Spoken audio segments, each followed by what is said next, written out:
DNA test क्या होता है और ये टेस्ट कब, क्यों और कैसे किया जाता है। डीएनए के मुतालिक तमाम अहम और ज़रूरी मालूमात जानने के लिए इस वीडियो को देखें।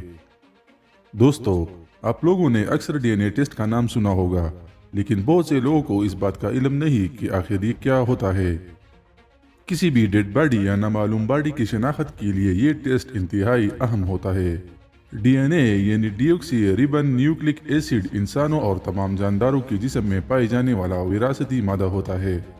इंसानी सेल यानी खुलिये के अंदर न्यूक्लियस पाया जाता है और डीएनए इसी के अंदर मौजूद होता है।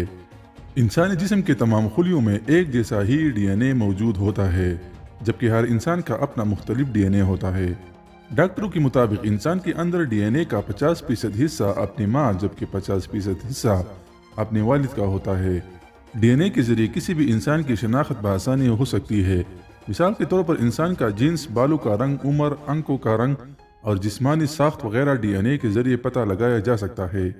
ताहम डीएनए से ये भी पता लगाया जा सकता है कि मज़कूरा शख्स को कौन कौन सी बीमारियां लाहक है। अब जरा बात करते हैं कि डीएनए टेस्ट कैसे किया जाता है। तो दोस्तों, डीएनए टेस्ट इंसान की बाल, खून, हड्डी, गोश्त या नाखून से किया जा सकता है। सबसे पहले इंसानी खुलिये में से डीएनए अलग किया जाता है और फिर एक केमिकल रिएक्शन के जरिए डीएनए की कई कापियां बनाई जाती है। इन कापियों की मदद से डीएनए की जांच बेहतर तरीके से की जाती है।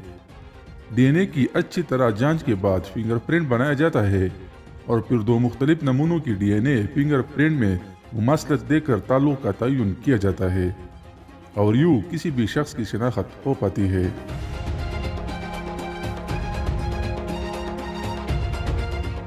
दोस्तों, उम्मीद है आज की वीडियो आपको मुफीद साबित होगी। इसे लाइक करें और आगे भी शेयर कीजिएगा। मज़ीद इस तरह की वीडियोस देखने के लिए हमारे चैनल अदनान वॉइस को सब्सक्राइब करें और घंटे के निशान पर क्लिक करें ताकि आपको हमारे हर नई आने वाली वीडियो की नोटिफिकेशन वक्त पर मिल सके। आपके फीडबैक का इंतज़ार रहेगा। अल्लाह हम सब का हामी व नासिर हो।